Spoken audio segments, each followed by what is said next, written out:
Xin chào mọi người. Hôm nay mình có một chút thắc mắc nhỏ muốn hỏi các bác thợ về cái máy cắt cỏ. Mình mới mua một cái máy như này. Thì sau quá trình sử dụng, mình cũng sử dụng vài lần nữa. Thì hôm nay sau khi làm xong cắt cỏ một chút ngoài đường xong, ngoài đường cái trước cửa nhà ấy, thì mình vào lau chùi máy, mình cũng chăm sóc vệ sinh máy. Thì mình đang vệ sinh thì mình phát hiện có một con ốc như thế này, nó bị rơi, và bình thường nó rơi ra ngoài thì không xa, mình cũng không băn khoăn lắm, thì mình sẽ tìm vị trí nó rơi để cho nó vào. Nhưng hôm nay cái vị trí mình phát hiện con ốc, mình thấy hơi suy nghĩ phân vân một chút. Đấy, đó là con ốc này mình phát hiện ở vị trí này. Nó nằm trong cái cánh, mình chỉ biết đây là cái cánh quạt gió, chắc là thế. Quạt gió làm mát, hút gió làm mát, quạt làm mát, và nó kẹp ở giữa hai cánh quạt. Và mình phát hiện là có một số cái cánh quạt đấy nó bị sứt, bị vỡ, và nó nguy hiểm là như thế này. Đến nỗi nó làm cong vênh cái đệm lót này. Đấy, cong vênh cái đệm lót này như thế.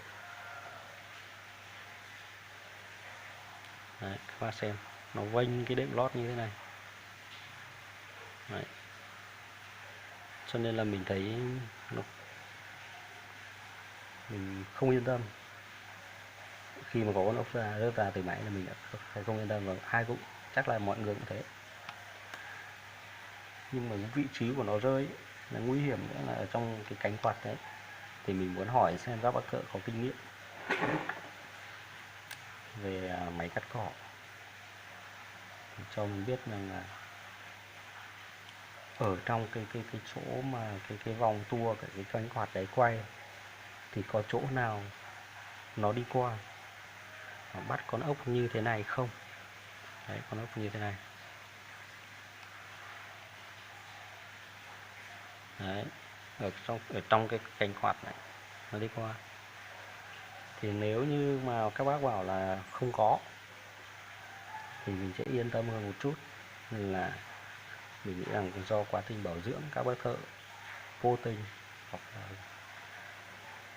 tháo lắp gì đấy, thì làm rơi bảo dưỡng, làm rơi con ốc này vào thì nó bị kẹt vào trong đấy thì không sao, mình sẽ tiếp tục sử dụng, yên tâm. Mình sẽ để ý một chút xem nó có vấn đề gì không, khác lạ không. Còn nếu các bác bảo trong đấy vẫn có những con ốc như thế này vặn ở trong lốc máy hay gì đấy, đấy, con ốc tầm này, thì mình sẽ mang ra thợ, mình có thợ kiểm tra để xem nó rơi ở vị trí nào để mà bắt nó vào để nó cho nó hoạt động ổn định.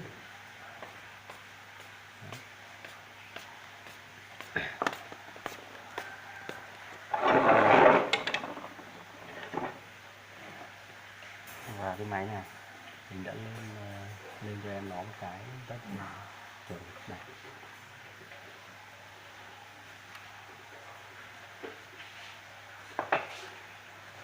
Cái này nguyên bản nó không có, mình về mình chế thêm. Đấy, thấy hay thì đấy, có thể làm giống mình, một cái thép uốn vào, xong rồi cái này là lông đèn, mình hàn vào hai đầu này, hai cái lông đèn, xong rồi mình bắt vào. Thế là nó đứng, nó vừa bảo vệ bình xăng là trong quá trình mình xê dịch làm việc đấy, để thoải mái chán sao yên tâm, tính là cẩn thận lắm mình làm đấy,